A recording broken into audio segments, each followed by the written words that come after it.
Olá pessoal, tudo bem?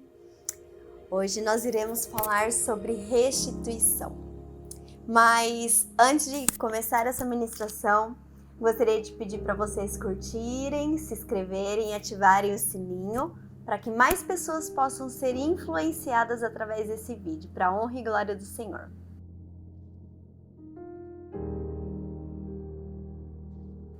Bom, o texto que nós iremos falar hoje está lá em Mateus 9, do 20 ao 22.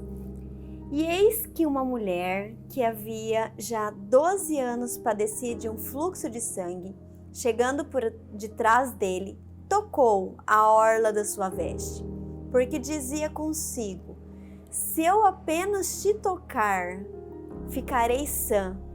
E Jesus, voltando-se e vendo-a, disse: tem ânimo, filha, a tua fé te salvou. E imediatamente a mulher ficou sã. Eu gosto de pensar um pouco no contexto desse texto da Bíblia. Jesus ele estava indo curar a filha de Jairo. Ele estava indo fazer um milagre. E ele estava indo e ao redor de Jesus havia multidões. A palavra do Senhor fala que multidões acompanhavam a Jesus. Agora vamos imaginar multidões, um relando no outro e as pessoas querendo tocar em Jesus. As pessoas querendo abraçar Jesus, as pessoas querendo simplesmente chegar perto de Jesus. Quem é aquele homem que faz milagres? Quem é aquele homem que todos estão falando, que todos estão querendo escutar, que todos estão querendo seguir? A multidão querendo fazer isso. E dentro desse contexto, apenas uma mulher, a palavra do Senhor fala, que tirou virtude de Jesus. Porque quando ela toca, sai virtude, sai algo, Jesus reconhece ela de uma forma diferente. E por muitas vezes eu penso e eu reflito sobre isso e eu pergunto para Deus: Deus, será que eu estou tocando o Senhor da mesma forma que aquela mulher tocou? E o Senhor conseguiu a enxergar no meio de uma multidão. E falando agora um pouco dessa mulher, essa mulher ela tinha um problema, ela tinha um fluxo de sangue. O que é um fluxo de sangue? Ela sangrava sem parar. Aquela mulher, ela pegou todo o seu recurso financeiro, eu imagino, e ela tentou vários tratamentos com vários médicos daquela época e ela não conseguiu a cura. Na palavra do Senhor fala que ela vivia na lei de Levítico. O que é a lei de Levítico? Toda mulher impura que tinha esse problema de fluxo de sangue era considerada como impura. Ela não podia ter contato com outras pessoas. Onde ela sentava, eles consideravam impuro. As vestes que ela vestia era considerado também imundo, impuro. Então era uma mulher que vivia só. Era uma mulher que era solitária, envergonhada. Eu imagino que ela tinha vergonha, porque ela não parava de sangrar. E pela falta da sua de cura, de tratamento, não tinha o que fazer. Então ela vivia envergonhada, ela tinha que ficar trancada muitas vezes dentro da casa dela por conta desse fluxo. Ela era muitas vezes humilhada pelas pessoas, rejeitada, ninguém queria estar perto dela, porque se ela tocasse em alguém, ela estava deixando aquela pessoa impura. Então ela vivia isolada, excluída. Quantas vezes a gente se sente dessa forma? Talvez a gente não tenha um problema físico que faz com que a gente esteja dentro desse contexto, mas talvez a gente mesmo, nós mesmos nos excluímos, nos rejeitando por conta de pessoas, por conta de sentimentos nossos, por conta de circunstâncias, de situações. Esse era o sentimento, eu imagino que esse deveria ser o sentimento dela. Solidão, vergonha, humilhação, rejeição. E como que ela conseguiu a cura? Ela deve ter escutado que Jesus estava fazendo maravilhas, porque nesse tempo ele estava famoso. Claro que não existia o Instagram, nem YouTube, mas ele era famoso, todo mundo se falava de Jesus, do Messias. Uns acreditavam que ele era realmente o Messias, outros não. Mas a verdade é a seguinte, Jesus era conhecido, estava conhecido naquela cidade. E ela escutou. E ela pensou, se apenas eu tocar nas vestes. Ela não pensou se apenas eu chegar e pedir pela cura. Ela não pensou se apenas eu abraçar, se apenas ele colocar a mão em mim. A fé dela foi tão grande que ela só pensou, se apenas eu tocar. Eu imagino que além da fé, a vergonha dela. Eu vou tocar para ele não ver que sou eu, porque se ele ver, ele pode me reprimir e eu não vou ser curada. Se eu tocar, ele pode me envergonhar ali, porque a lei era claro, ela não poderia tocar em ninguém. Mas ela teve a ousadia de tentar.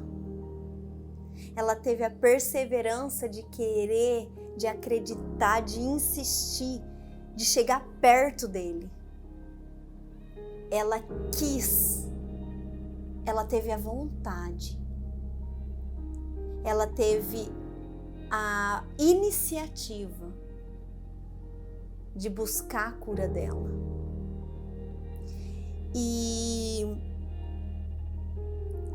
como ela tocou nele, eu vejo ela uma mulher ousada, uma mulher cheia de fé e uma mulher que deu o seu primeiro passo, o passo de conquistar um novo lugar, de conquistar uma nova esperança. E quando ela toca nas vestes, vamos pensar que ela não tocou nele, ela tocou nas vestes. E quantas pessoas estavam relando nele, mas dela tirou virtude do Senhor. Imagina um copo cheio de café e um copo de água. Ela era o café porque ela era impura. Ela não poderia colocar o café na água porque senão iria contaminar essa água, iria misturar essa água que não é pura, né? Essa água preta, vamos falar dessa forma. Mas a partir do momento que ela tocou com a impureza, a pureza dele foi derramado sobre a vida dela. Ela não contaminou, ele contaminou ela. E é assim que Jesus faz com a gente. Ele não repreendeu ela. Sabe por que Jesus não repreendeu essa mulher do fluxo de sangue? Porque ele amou ela como filha. Porque o amor de Jesus é tão grande sobre as nossas vidas e pelas nossas vidas, que não importa o grau da sua impureza, para ele derramar a pureza dele. Não importa o pecado que você está, para ele limpar esse pecado, para ele tirar a virtude dele, derramar sobre as nossas vidas. Então, pensando em todo esse contexto, essa mulher, ela nos deixa 3 lições. Quais foram essas lições? A primeira, que Jesus é a esperança. Em Romanos 12:12 fala o seguinte: alegram-se na esperança, sejam pacientes na tribulação, perseverem na oração. Mas Karine, como que eu vou me alegrar? Como eu vou ser paciente no meio da tribulação e como que eu vou perseverar em oração sendo que eu não tenho forças? No meio do seu problema, no meio da sua saúde, no meio do seu casamento, no meio da sua maior dificuldade, alegra-se. Tenha gratidão por aquilo que está acontecendo com a sua vida, independente se ela é boa ou se ela é ruim. Alegra-se. Aquela mulher, ela viu Jesus e ela no seu interior se alegrou e ela olhou para ele com a esperança. Era tudo aqui, ela só tinha esse recurso para mudar de vida. E ela creu que se ela tocasse nele, a vida dela seria mudada. Ela tinha esgotado tudo, todos os seus recursos. Humanamente falando, não havia mais nada para ser feito com a vida dela. Ela estava presa em uma solidão, ela não tinha paz, ela era refém de uma agonia interna, ela era amaldiçoada, ela era desprezada. Mas Jesus viu amor sobre a vida dela. E Jesus vê amor sobre a sua vida. Independente se você precisa de uma cura física, talvez você precise de uma cura de alma, talvez você esteja presa nas suas emoções e você precisa nessa noite de uma cura de alma. Ah, mas o que é uma cura de alma?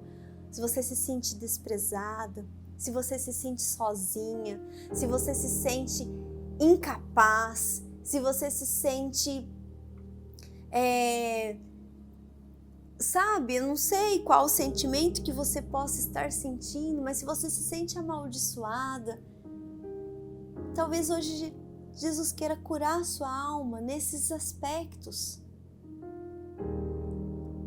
E Ele vê você como um filho, como uma filha. Aquela mulher, ela teve a supremacia da santidade de Cristo. Como eu disse, pela lógica, ela era impura, mas Jesus era pura, Jesus é limpo.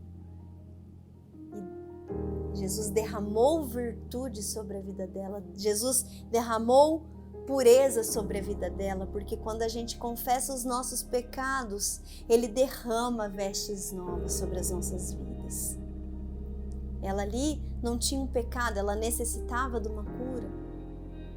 Mas talvez você precise se arrepender para Ele derramar virtude sobre a sua vida, para Ele derramar a veste nova que Ele tem para você, uma vida nova, um caminhar novo. E somente Ele tem o poder de transformar o impuro em puro, a maldição em bênção, a depressão em alegria, a tristeza em felicidade. Sabe, eu fico me perguntando todos os dias, de verdade, diante de Deus, eu olho para Deus e falo: Deus, se ao menos eu conseguir te tocar, se ao menos eu conseguir te tocar.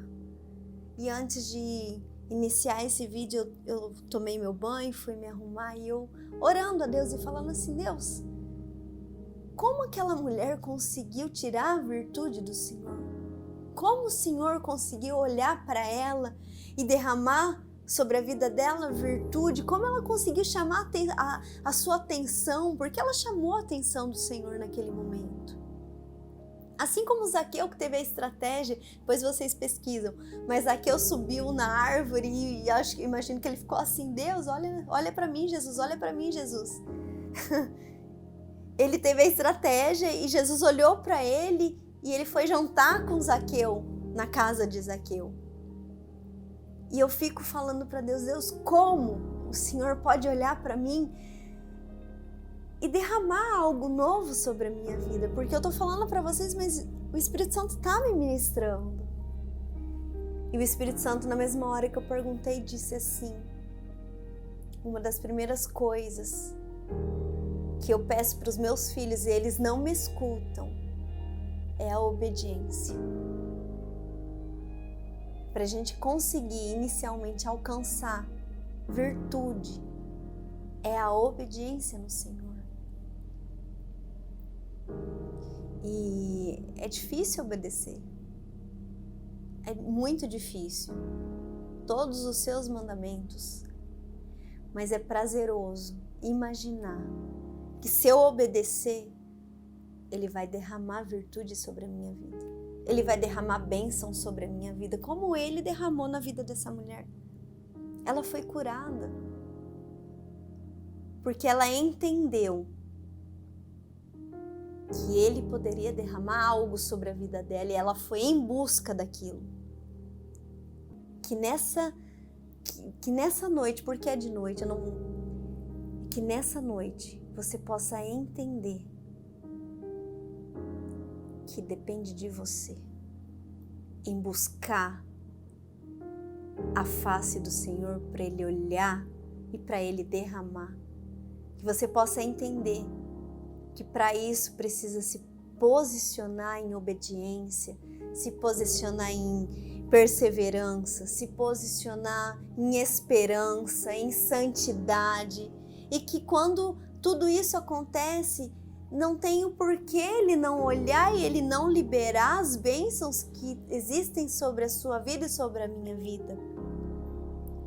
E essa mulher, ela teve o terceiro ponto, que é o mais importante de todos, a fé.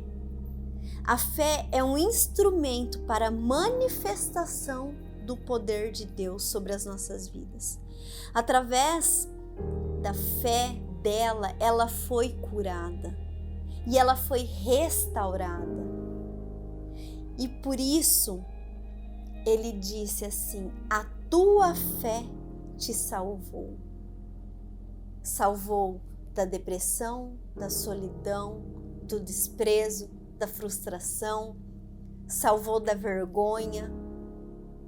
A fé dela gerou somente coisas boas para a vida dela, somente bênção, mas foi através da fé dela. Por isso que ele fala: a tua fé te salvou. Porque ela creu que se ela tocasse, Ele iria curar e automaticamente ela iria estar restaurada em todas as áreas da vida dela, física, emocional e espiritual. Em Hebreus 11:6 fala o seguinte: sem fé é impossível agradar a Deus, pois que dele se aproxima precisa crer que Ele existe e que recompensa aqueles que o buscam. Ela fez exatamente isso. Jesus se agradou dessa mulher quando ela chegou perto dele. E através disso, ela ganhou o coração dele. E ele curou e restaurou a vida dela. Talvez você precisa chegar perto de Jesus, mas para chegar perto de Jesus, você precisa dessa fé. Que é impossível agradar a Deus. Sem fé, não agrada. Está aqui, nós acabamos de ler. E como que está a sua fé? O que você tem feito para alimentar a sua fé? O que você tem corrido atrás para que você tenha uma fé maior, para que você alcance pensamentos maiores no Senhor? Porque a palavra do Senhor fala que a nossa mente, ela tem que estar cativa no Senhor. O que é ter a mente cativa no Senhor? A nossa mente, ela tem que estar programada em receber diariamente aquilo que Ele tem para nós. Mas, Karine, como eu faço isso?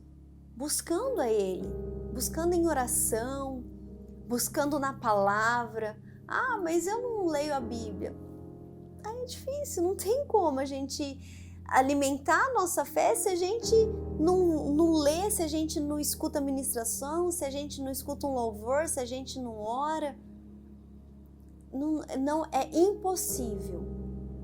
Vai ser uma fé vazia. Eu acredito a Deus. Mas até que ponto você acredita a Deus? Ao ponto de crer que você vai ter a sua vida restaurada, a sua vida salva, a sua vida mudada, ou ao ponto, se Deus fizer, Ele é Deus. Ok, se Deus fizer, Ele é Deus. Eu creio nisso. Mas nós temos que ter a ousadia de tocar o coração do Senhor, trazer a existência daquilo que já existe. A palavra do Senhor fala isso. E como que a gente traz a existência daquilo que já existe para nós? Lutando em oração, perseverando e guerreando mesmo e falando para Deus: Deus, eu creio que o Senhor é o Deus do impossível.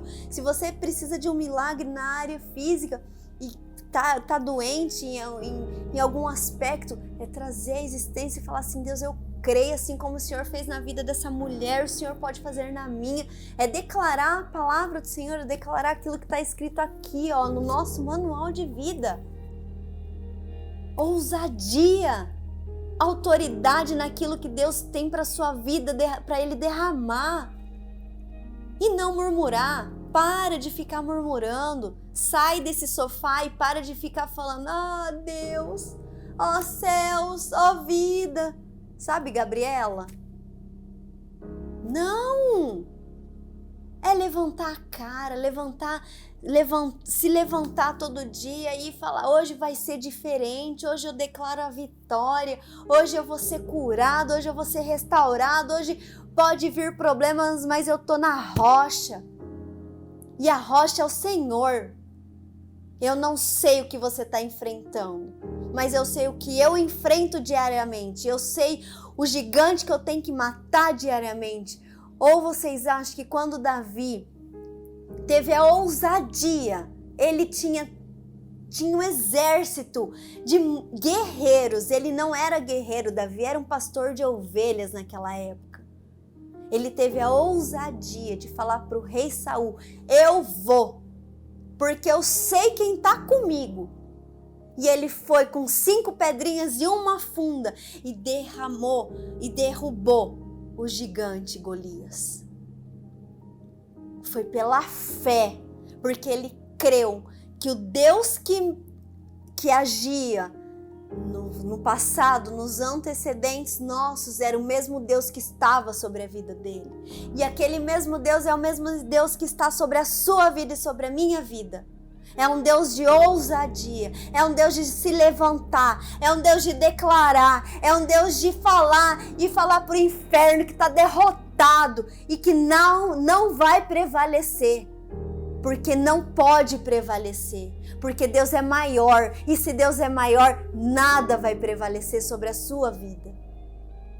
Eu não sei o que você está falando, eu não sei para quem eu vou falar, mas eu sei que se você está me escutando nessa noite, é Deus falando para você: levanta e anda. Levanta e tenha ousadia, para de murmurar.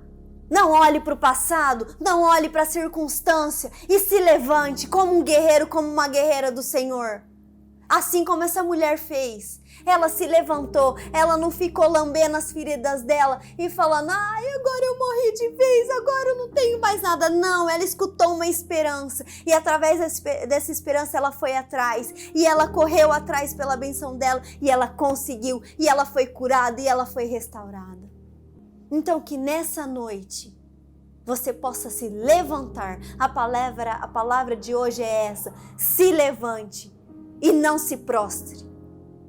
Se prostre para Deus, não se prostre para os problemas.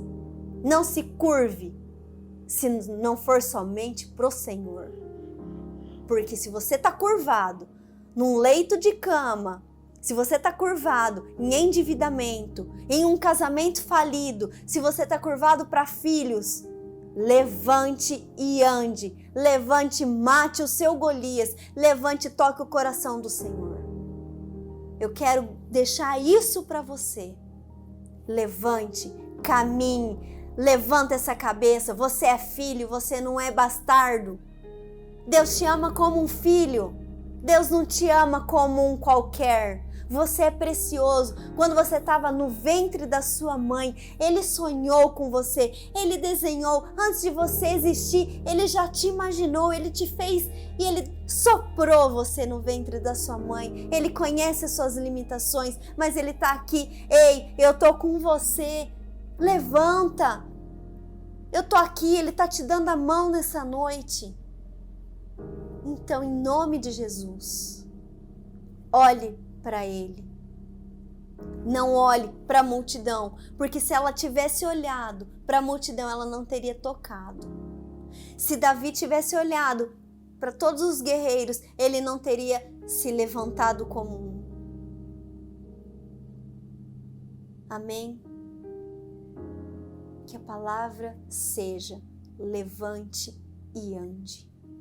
Levante e busque, porque a bênção irá vir sobre você e sobre a sua casa. Em nome de Jesus, eu profetizo isso.